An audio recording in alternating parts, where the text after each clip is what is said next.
Today on the show I review Amazing Spider-Man issue 14, Darth Vader issue 1, and Spider-Woman issue 4. Hello and welcome to the show with reviews. I'm Auram, and earlier this week some comics came out that I'm going to talk about. Let's get started.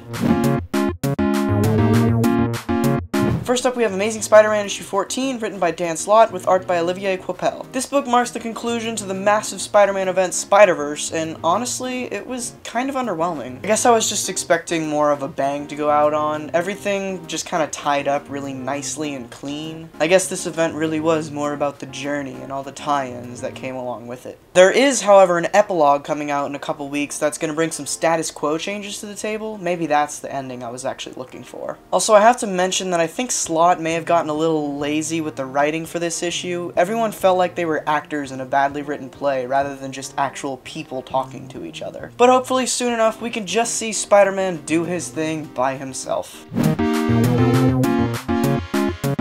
Next up, we've got Darth Vader issue 1, written by Kieron Gillen with art by Salvador Larroca. Off the bat, I just want to say that I was not in love with this issue. The writing was very dry and even pretty cheesy at some points. I remember a certain part in the book where Vader is trying to recount something that happened in a previous Star Wars issue, and it takes him 2 pages to realize it. It could have easily been done in 1 or 2 panels. I can't knock the book for everything though, the art was really good. There were a couple of 2-page spreads that just looked beautiful. I'll be picking up more solely because it's a Star Wars book, but if it doesn't get better around the end of the first story arc, I might just drop it.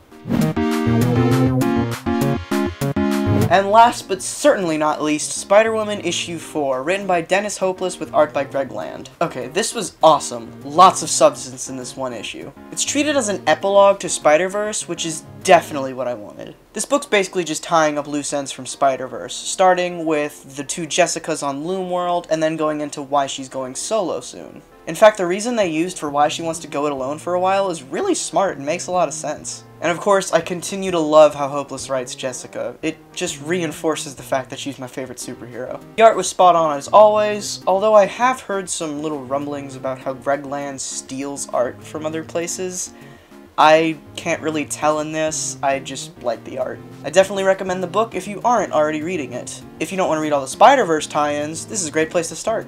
And that's it. Now you may be wondering where the news segment is. Long story short, I cut it. I'm gonna try to keep this show as short as possible, so cutting the news segment was kind of necessary.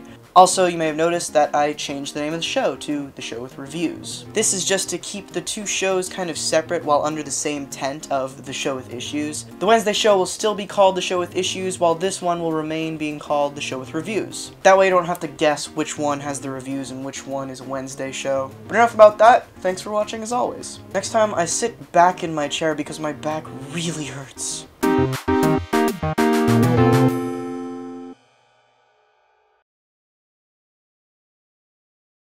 Next up we've got Darth Vader issue 1, written by